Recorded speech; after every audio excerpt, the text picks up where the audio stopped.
পদত্যাগ দাবিতে খুলনা বিশ্ববিদ্যালয়ের শিক্ষার্থীদের 0 পয়েন্ট ব্লকেট। কুয়েটের উপাচার্য ডক্টর মোহাম্মদ মাসুদের পদত্যাগের দাবিতে খুলনা বিশ্ববিদ্যালয়ের শিক্ষার্থীরা বুধবার 23 এপ্রিল 0 পয়েন্টে সড়ক ব্লকেট করে বিক্ষোভ করেন।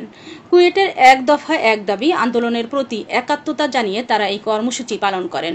দুপুর 3টায় মিছিল নিয়ে 0 পয়েন্ট অবস্থান নেন শিক্ষার্থীরা।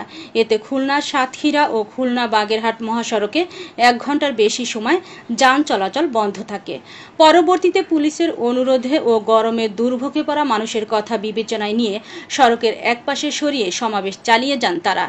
এর আগে সকাল থেকেই খুলনা বিশ্ববিদ্যালয়ের অধিকাংশ বিভাগে ক্লাস বন্ধ থাকে। একই দাবিতে দুপুর 12টায় শিববাড়ি মোড়ে মানববন্ধন করেন বিভিন্ন সামাজিক ও ছাত্র সংগঠন। শিক্ষার্থীরা জানান, ন্যায় বিচারের স্বার্থে তারা কুয়েট শিক্ষার্থীদের সঙ্গে একাত্ম। দাবি পূরণ না হলে তারা আরো কঠোর কর্মসূচি দিতে বাধ্য হবেন। শাসকের পরিণতি এমনই হবে।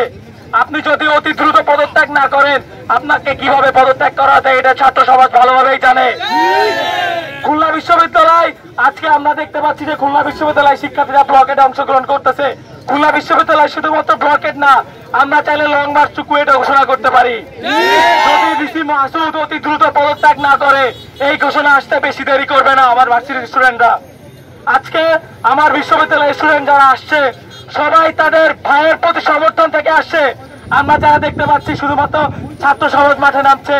এই ছাত্র সমাজ শুধু কিন্তু না, অনেক শ্রেণীর লোকজন কিন্তু এই কুয়েটের স্টুডেন্টের পক্ষে আছে। আমরা ইতিমধ্যে আমরা যদি সামাজিক মাধ্যমে দেখি আমরা দেখতে পারবো কিভাবে মারা যাচ্ছে, কিভাবে মৃত্যু সজ্জায় পতিত হচ্ছে। আসছে তারা কি জানে? তাদের প্রতি কি আপনাদের কোনো মায়া নাই? এই যে সকল শিক্ষক সমাজ এখনো চুপ আছেন, আমি তাদেরকে বলে দিতে চাই, আপনাদের কি মনুষ্যত্ব হারাই গেছে? আপনাদের মধ্যে কি মনুষ্যত্ব নাই? এবং আমরা খুলনা বিশ্ববিদ্যালয়ে ঘোষণা দিতে চাই, যারা এখনো যদি কুয়েটের ভিসি মাসুদ পদত্যাগ না করে, আমরা আরো কঠোর আন্দোলনে যাব, আমরা আরো কঠোর অবস্থানে যাব।